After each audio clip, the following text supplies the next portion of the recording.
Clare FM's In the Garden with Clon Road Garden Centre, Clon Road Business Park in the heart of Ennis. For your handmade Christmas door wreaths and Christmas gifts for the budding gardeners in your life, our friendly staff are here to help. Open 7 days a week, right up to Christmas Eve. And the person who can answer your gardening questions is Judy Beck from Clon Road Garden Centre, General Manager there, who's with us for In the Garden as ever. Judy, good morning to you. Good morning, Alan. And happy pre-Christmas to you, the final In the Garden of the year. Yeah, and everything really taking off now for Christmas. It's been a really busy weekend in the garden centre. We were open yesterday as well, and lots of people in getting their last minute Christmas presents. Yeah, most of them mail probably if it's last minute Christmas presents. No, they will come in Christmas Eve. Yes, it's Christmas Eve. It's too early. It's too early yet.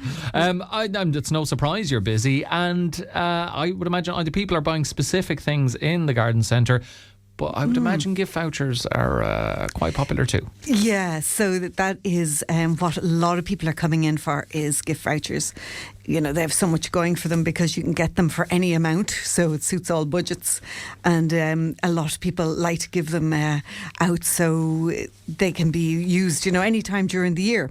And of course, not all gardeners are going to be buying things for the garden now in December and January, but they'll certainly be coming in with those vouchers later on in late spring and early summer, and they'll probably put them towards their summer flowers, their window boxes, their hanging baskets and all that kind of thing. So it's still probably the most popular present that we sell, though there are lots of other gifts that people are buying too. And one of those would be a really handy gift, and that's gloves, believe it or not. Gloves are a very popular present. Again, they suit all budgets because they come in all different price ranges, from quite cheap, like €5 up to, well, the sky's your limit really, but probably one of the more popular ones that we sell are the leather gauntlet gloves. And the reason for that is because they are, I use them myself, they're absolutely brilliant for cutting briars and roses. So they're very thorn resistant, shall we say? Absolutely, and great protection. Lovely and soft. They have a lovely suede leather. And again, they come in different sizes for different hands. So gloves would be a really popular budget-friendly Christmas present. And the leather gauntlet gloves, I'm picturing somebody with like a falcon landing on their arm or in one of those. They're actually quite similar. Oh, are they? Okay. They so do they go, you know, because I'm thinking if you're thinking of my own garden, and I do have gardening gloves, but they're quite small. Well, not small in size, but they only go past my, basically past a little bit past my hand, whereas the leather gauntlet gloves, they go right up to the elbow. They do, and you can even grab a briar with them, and when you cut it and want to throw away the briar, it actually protects your hands. You know, I can't actually say too much about them. They're something I will not be without in my garden. Okay, well, if Judy says that, then you know that they're very much needed. So that's one thing that if you're getting a gift voucher, you could aim it towards that. Anything else that would make an ideal last minute Christmas present for the gardeners out there? I know it sounds kind of boring, but secateurs. Every garden, you cannot have too many secateurs. And again, they come in all types of budgets. But it's something that you can use whether you have a small garden, a medium-sized garden, a large garden. You will always use a secateurs. And there's lots of different types of them as well. So for non-gardeners, they may not be aware of all the different range of secateurs you can get. But one thing that does fly out the door at this time of year are secateurs, believe it or not. Hugely popular gift. Okay, I'd imagine something bird related is quite popular too. Yeah, and you know, it's a great time of year now for feeding the birds, and a bird table is a lovely gift to get and really good for the whole family. Actually, for the kids, love it seeing the birds arrive on the bird table, and they look really nice. It's actually a really nice statement piece for the garden as well. Lovely timber bird table with a slate roof, and of course you can get all the paraphernalia that goes with them, the different feeds, fat balls, seeds, peanuts, different things to hang on them, different types of feeders, and so it's another really, and actually, you know, if you want to buy a gift for a whole family, a bird table is a really nice thing to give them. So I suppose I'm saying the gifts I'd kind of like myself, and that would be one of them. Well, I mean, look, if you like them, and you know all there is to know about gardening, you can be pretty sure it'll be a good thing for our other gardeners out there to get. The importance of wildflower seed. Yeah, well, I suppose spring is actually only around the corner now. The evenings are going to be getting longer. The days are going to be getting longer now. We've gone past 21st of December, so time to look forward now, and the spring is coming.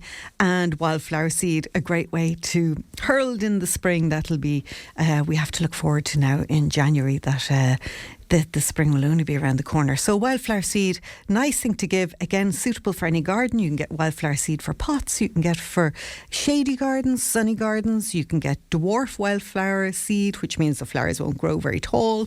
And so there's something to suit everybody in the wildflower seed. Again, a really nice gift and a lovely thing, maybe a nice stocking filler.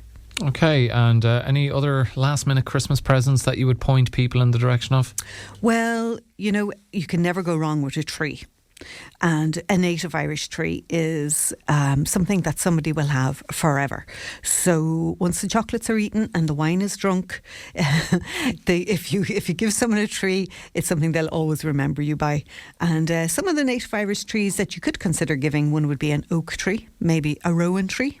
That's the one with all the lovely red berries, and or a holly tree, another really good present. And again, you can get them for different budgets and different sized trees for different gardens. Of course, very important to remember that if you have a small garden, you don't want to give somebody an oak tree because they will get very, very big and it's just not going to be suitable. But if you drop into the garden centre, we are always happy to advise on what kind of tree for the type of garden. Okay, brilliant stuff, and I would encourage you to do that. Before we get to the questions, plenty of them coming in, you can send in your gardening question for Judy to 086 1800 964.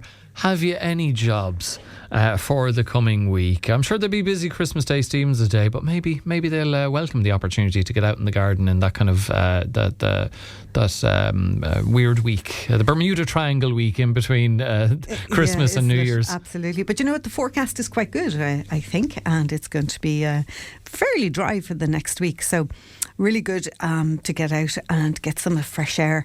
And also what I was thinking that maybe people could think about doing, because an awful lot of people buy herbs at this time of year for the Christmas dinner. And if you're buying those herbs, maybe you might think about starting growing your own herbs next year. So if you have time over Christmas, a really good time to start planning the garden and maybe thinking about sowing some seeds in January. And growing herbs is a really nice thing to do, and again you can do it in small gardens. You can even do it on a windowsill, on a balcony, and maybe that's something you could just put on your to-do list, is to think about what you would maybe like to grow in your garden next year. Yep, never too early to think ahead to what you want in it and how it will look. Right, let's get to the listeners' questions. The first one here says, "Good morning, Clare FM. Wishing you all a very happy Christmas and love listening to the show." Thank you for that. My question for Judy is, can I use tomato food to feed my camellias? Well, really good question, and lots of people do ask that, but there is actually a specific type of food that you use for camellias. They're in the same family as the rhododendron azalea, as in that they are an ericaceous plant, and so you need to use a particular type of food called an ericaceous food, but you're too late now, so don't be feeding your camellias now. It's not a good time. You should be feeding them from when they finish flowering in spring right through to the summer. So you can get your food now and have it ready, but hopefully your buds have formed on your camellias. Hopefully they'll be starting flowering in February and they'll go through to April, and then when they finish, that's when you start feeding your camellias. Okay, our next question from a listener asking, have you got any hints on growing auriculas?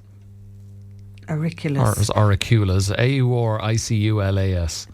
I'm not sure. AUR...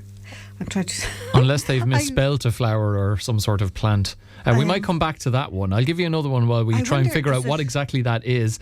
There's such a thing called a primula auricula, which is a type of primrose. Okay, maybe that's what they mean. That could be what they mean. And, primrose is like a shady area. Generally, they don't like to be in full sun, and they like a reasonably damp soil. So a shady, damp part of the garden would be my advice. If you're growing them from from plants, that's pretty easy. If you're growing them from seed, use a particular type of seed compost. Don't use a multi-purpose, use a seed compost for starting them off, and then when they grow into actual plants, then you can plant them out into the garden. Okay, and that's a timely reminder for people that if you have a question on a specific flower or plant, try and give us as much of the name as possible, because it makes it a lot easier for Judy to answer. One here says, I want a rose to grow on a shady wall. Will it succeed? And most importantly, will it flower? So for a vast majority of roses, you're actually better off to put them on a sunny wall. You may get flowers, but the flowers would be quite poor. So there's one or two. There's the rose New Dawn, it's called. It's one of the few that will flower reasonably well on a shady wall. It's a lovely rose. It's kind of a creamy white rose. And that's one of the few that will do reasonably well on a shady wall, but you're always much better to put a rose in a sunny location. There are other climbers you can put on a shady wall, such as hydrangea paniculata, which is a climbing hydrangea. But my advice, unless you absolutely want to grow a rose and you've nowhere else to put it, better not to. Okay, another question here from a listener says, last winter I grew an amaryllis bulb and it produced 3 magnificent flower stems. The leaves appeared and grew to gigantic proportions. I put the plant on the patio for the summer and brought it indoors in early autumn. Will it flower again this year, and should I feed it? I think at this stage it probably should have sent up a flower shoot if it was going to flower. You should feed it. You should be feeding it tomato food to encourage it to flower. Now, if it has green leaves, I wouldn't throw it out because it's still alive and still healthy. But keep it in a nice sunny place, quite warm, and do give it a tomato food. And you may need to change out the compost that it's in as well. The compost is probably old and tired at this stage. But I would maybe say a couple of prayers and hope for the best. Never know, could work. Jim has been in touch to say, Hi Alan, could you ask Judy, is it possible that my lilies are going to produce flowers at this time of year? It depends what kind of lily. If it's an indoor houseplant like the peace lily, then it would probably produce flowers at this time of year. Now, some lilies, if you've been given a gift of one, it may have been raised inside in a glass house in Holland or some other location where they have all the right conditions set up with the light and the heat, and it's possible it will flower at this time of year if it's something that you've been gifted. But if it's a regular lily that you have out in your garden, it's highly unlikely it'll flower at this time of year. Okay, you've got to give it to them straight, There are Judy. so many different types of lilies as well that it's... harder to narrow it down. Yeah. Okay, last one here of today, and indeed of 2025, is 3 years ago I planted a Parotia persica for its extraordinary fall colours. The tree has doubled in size now. It's about 1.2 metres, 4 feet tall. And although it is pleasant in the autumn, the leaf colours are not particularly vibrant. Is there anything I can do to improve the colours? Well, if they weren't vibrant this year, it's probably not really going to improve, because this was one of the best years for autumn colour with the really good summer that we had and the really good... we had a lot of sun this year, so things tended to have a much better colour this autumn than most years that they do. So if you can put... I don't know if it's going to be possible to move it now at this stage. It can be a bit of a job and you might not have the right spot for it. But if you can put it into maybe a sunnier part of the garden, that would help. But I think if the colour wasn't great this year, you're probably not going to have, it's probably as good as it's going to get. Okay, if it didn't happen now, it's never going to happen. That's the problem. I did say that was the last question, but you know what? I'm feeling generous, so let's go with one more from a listener who says they'd like to attract more birds to their garden. Any tips? Yeah, for sure. First of all, trying to put your feeders away from any where the cats might be. So the birds will always look at the area where your feeders are to see if they're going to be in danger when they're feeding. So, for example, if you're in a housing estate and you're feeding the birds and the neighbours have cats that are sitting watching those feeders, the birds are going to be, a lot of them are going to be too scared to go near it. Also, give a good variety of different types of bird food. That's really important to attract different types of birds. not just regular bird seed and bird peanuts, but if you can give Niger seed, sunflower hearts, fat balls. Also, there are types of feeders that you can get that keep the big birds out of them. So the big birds will always fight the small birds for the food. So if you use those special type of feeders, you'll get a lot more of the songbirds into your garden. And also, one last thing you can do is plant particular shrubs in the garden that the birds love. So, for example, they love the berries on holly. They love the berries on the rowan trees. And if you were really generous, you would grow fruit for them as well and leave the fruit to the birds because they absolutely love that. So it depends. Or you could grow some for yourself and maybe some for the birds. One for me, one for you. Yeah, exactly. Okay, some great tips there. Caring. Not just on that and not just all the questions today, but throughout all your appearances with us on In the Garden this year, Judy. Thank you very much on behalf of all the gardeners of County Clare listening to Morning Focus. And I hope you have a great Christmas and New Year. And we'll see you for more great tips on our gardens in 2026. Thanks for being with us. Thanks, Ellen, and a very happy Christmas. Judy Beck there from Clonroad Garden Centre.